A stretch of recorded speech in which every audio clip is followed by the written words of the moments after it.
Good afternoon, and thank you for tuning in to Purchase Broadcast Studios. I'm your host, Charles Dyer. Today we'll be taking a deep dive into Purchase's newly founded esports club. The club competes in a variety of online games, including sensations such as Overwatch 2, Valorant, and Rainbow Six Siege. Convening in the newly converted esports lounge, which previously served as a planetarium in the Natural Sciences building, it seems as if things are just getting started on campus for esports enthusiasts. Today I'm lucky to be joined by one of the club's coaches, Jeffrey Arroyo, and captain of the Overwatch 2 squad, Matthew Lazzarino. Gentlemen, how are you today? Great, thank you for having us. Thanks so much for joining us. First question we have for you is, this is for both you gentlemen. How did the idea of forming an esports team on campus come about, and how did you hear about it and become leaders? Sure, I could start if you want. Yeah. So essentially how it all started is, because I work here as a full-time career counselor, I got an email saying, we want to start an esports program, are you looking to be a coach, right?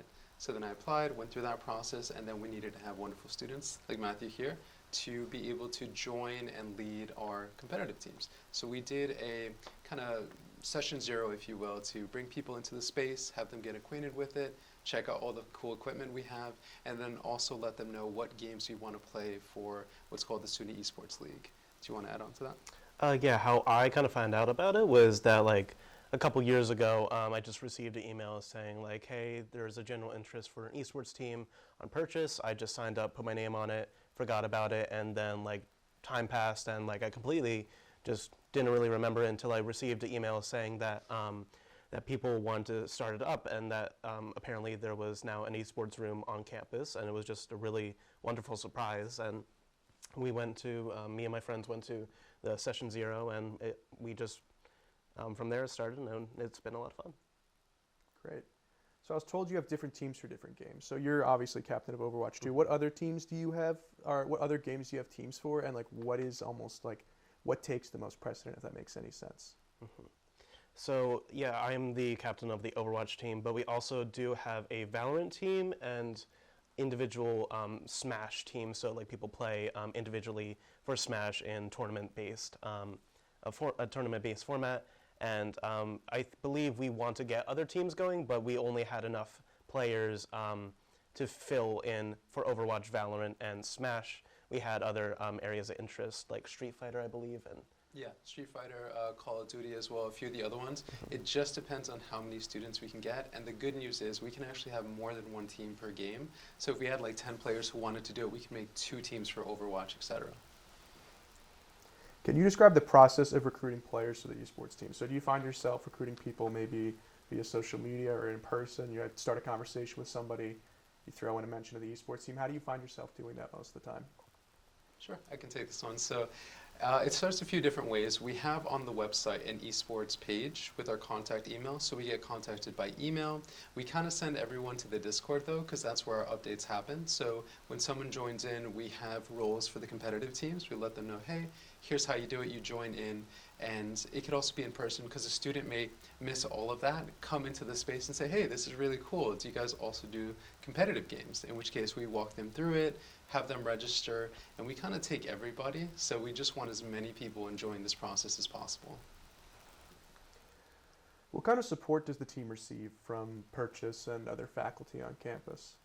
Sure. So in terms of support, I'll say for starters, all of it is free and accessible to any student on campus or commuter, et cetera, that would come to campus. We have headsets, computers, controllers as well. So in terms of support, financially and logistically, everything is there for them. They just have to show up and play.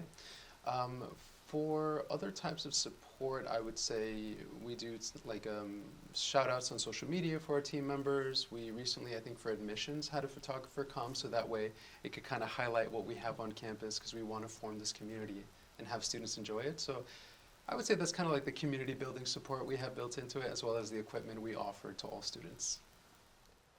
In what ways does the esports team engage with the broader campus community?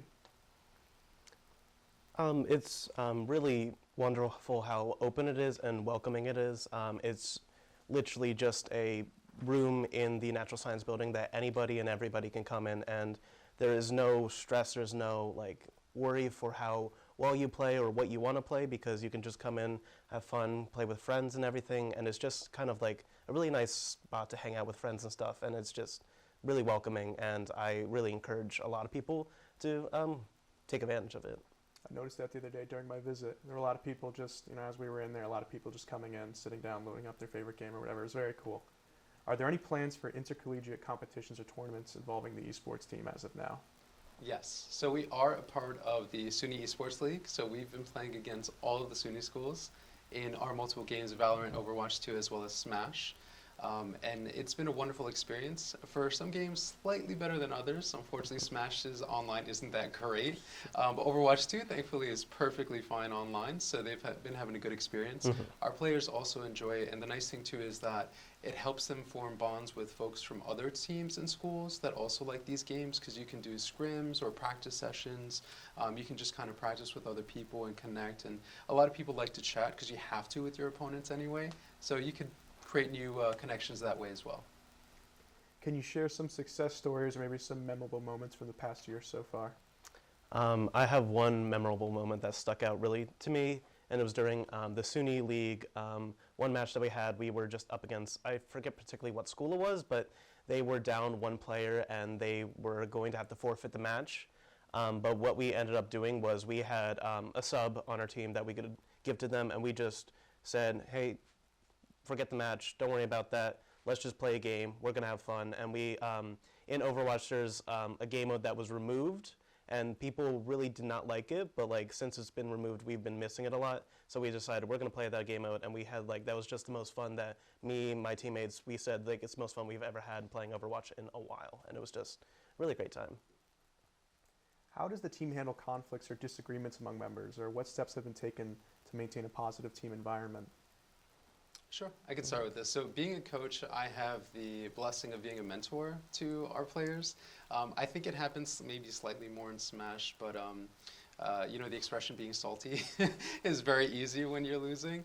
But the good thing is I've been lucky where all of my players are good sports about it. Sometimes, a loss is a little bit harder than other times. But building that trust over the semester, it's like, hey, if I ever see that someone's really kind of in a bad mood or something and just happen to lose too many times, I can always sit down with them, have a conversation, see what's going on, get their focus back, and then they're pretty quick to yeah, I'm here to have a good time, I'm not going to lose sight of that, and keep going and enjoy the process. Are there opportunities for students interested in esports management, coaching, or other non-playable roles within the team? So that is a to be announced in the future. We are looking to open up more opportunities for students to be involved, because currently, for example, we are only open Monday through Thursday for us 3 coaches to be in that space. If we have an availability for students to step into that role, we're definitely exploring it and speaking to the administrators for this program to see how we can continue to provide maybe even weekends someday in the future or other things with student involvement. So stay tuned for that. So we've seen, obviously, in our B-roll and everything, we've seen the incredible, what's been done with the planetarium, with all of the Alienware computers. So what resources in general are available to people who want to engage with the esports team? Sure. So we have, I believe, and I'm going off memory here, so give me some wiggle room. There's about 20 computers that are Alienware, all fully gaming right from the go. We have equal amount of headsets that are, again, just as expensive and cool. We have 6 switches with a bunch of controllers, a bunch of games including Smash Ultimate, Mario Party, Mario Kart, and pretty much all of the Mario Party games. That's pretty much the gist in terms of what we have logistically, but we have Ethernet setups. The switches are OLED, so they're the nice ones, not the first gen ones. So that's pretty much the equipment that we offer to everyone that comes by. How do you see the future of the team evolving on campus, and are there any upcoming initiatives or expansions planned? So the one thing that I'm initially thinking about is how the Overwatch team is going to expand, because I've been talking with people on campus, and we've been spreading word around, and we know that come the next season for the SUNY League, we will be having a lot more people coming in. And the great thing about that is that we can have multiple teams, not only one, not only 2, we can have around 3. I've seen in the SUNY League, some people have 3.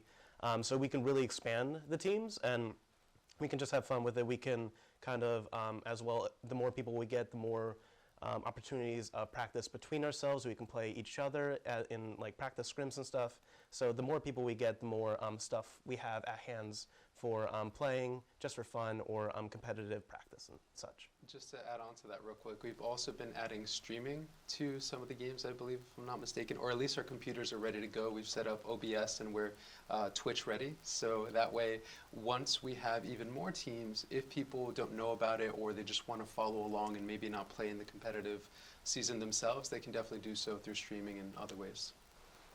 So one last question that we've been asking all of the teams and all the extracurriculars we've been interviewing, how do you balance, and I'm sure it's very difficult, especially right now in the final season, how do you balance academic responsibilities with esports commitments with your team members? I think it is fairly easy as of right now because we do have a small window in which the game room is actually open, and so it's kind of just like another thing that you have in your day, and it's like something to look forward to. It's only like a 2-hour little time span of which you can go play in the game room, and it's not something where you can just dump all your hours into. And it was something initially that I was worried about, that if we have a game room that I would be there in there all day, but I've been really good about it and how I just always look forward to that 5 to 7, and feels really good, and it feels very balanced in balancing my day between pleasure and work. Gentlemen, thank you so much for your time. Good luck with the next season, and good luck with this ongoing final season. Once again, I've been your host, Charles Dyer. As always, thank you so much for tuning in to Purchase Broadcast Studios. We good? Yeah. Awesome. Sorry for that little slip up at the end with the.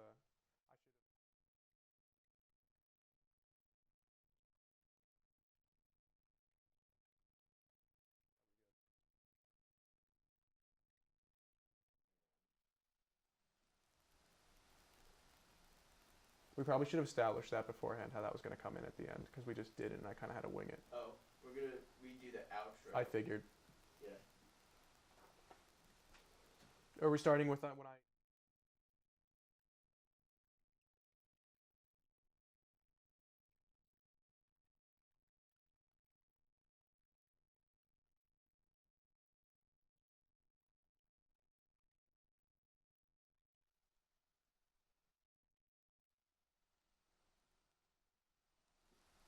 Okay. So whenever you're ready to do the outro. Okay. We're rolling? It looks like we're on camera.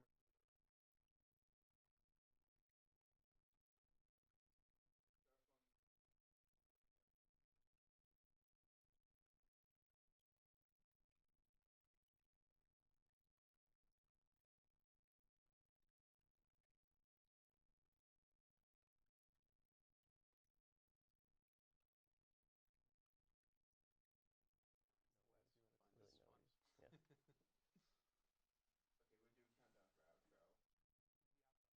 is it just my, you've been your host?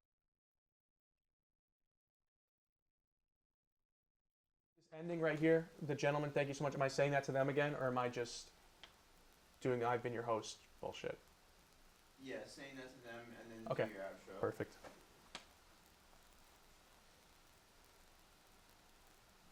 Okay, it's gonna remain on camera. Okay.